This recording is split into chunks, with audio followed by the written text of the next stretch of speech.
বৃষ্টি হয়েছে, ধান কাটছি, কাটি এটা পানির মধ্যে কাটছি, কাটি এটা পানিতে ছিল, পানি থেকে উঠে যখন মাড়াই করছি, বৃষ্টি চারা আসি গেছে, এক দুই দিন থাকলে নষ্ট হয়ে যাবে। 5 ঘন্টা জমিতে যে জায়গা লইতে লাগতো 2 ঘন্টা, সেই জায়গাতে আমাদের সময় লাগে যাইতেছে 5 ঘন্টা। এই যে বৃষ্টির কারণে আপনার ধানের ভাত টাইনতে অসুবিধা।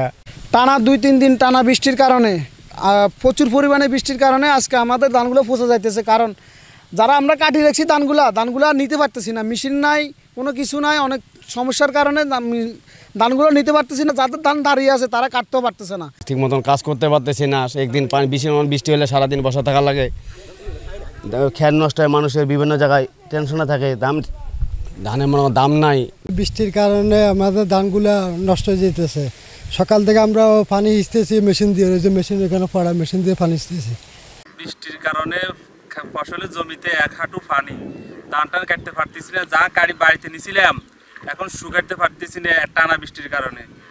আমরা পানির লেগুলি ধান কাটতে পারি না, এখন ওই খানিকান ধরা দেয়, আবার খানিকান বৃষ্টি হয়, এই কারণে ধান এখন পানির ভিতরে লয়ে যাইতে আছে।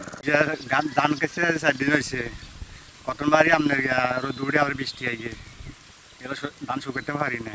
ধানের ফলন ভালো হয়েছে, ডিসিমিলের উপরে মন হয়েছে।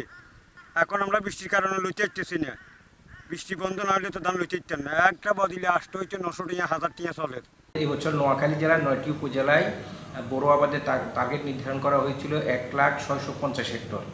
আর আমরা এই বছর অ্যাচিভমেন্ট করেছি 1,04,086 হেক্টর।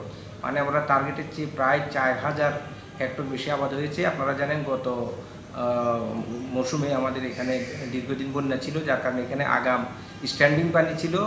ওই পানিতেই কৃষকগণ যেহেতু আউশ এবং আমন হ্যাম্পার হয়েছে, সেই জন্য বড় আবাদ বৃদ্ধি পেয়েছে। আমরা বলতেছি যে সাময়িক একটা এখন বিপর্যয় বলা যায়, যে বৃষ্টির কারণে কৃষক কাটতেছেন না।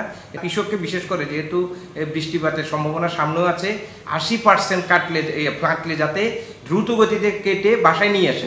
মাঠে অনেক সময় কৃষক শুকানোর জন্য রাখে, যাতে না করে। এটা আমাদের উপসহকারী কৃষি অফিসার, উপজেলা কৃষি অফিসার এবং আমরা জেলা থেকে এই নির্দেশনা দিয়ে যাচ্ছি।